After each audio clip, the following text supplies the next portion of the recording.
This is the raw water pump, seawater pump off of a Yamaha drive system with a 5.7 engine. Came in yesterday. It overheated because it wouldn't pump any cooling water. This is the first time it's been out since it was winterized, not by us but by someone else. So we pulled it off, and that's quite apparent why it wouldn't be pumping water, because the back's off of it. And we haven't taken any further apart, but just wanted to document when we take it apart, because it shouldn't be off that way.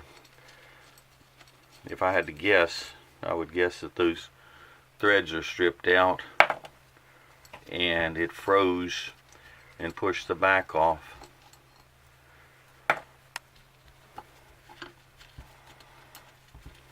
don't think all three of them would just back out by accident.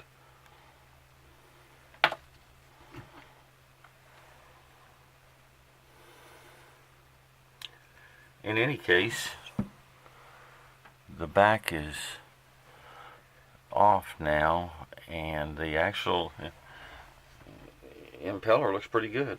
So we'll do a little bit more research and figure out what went on.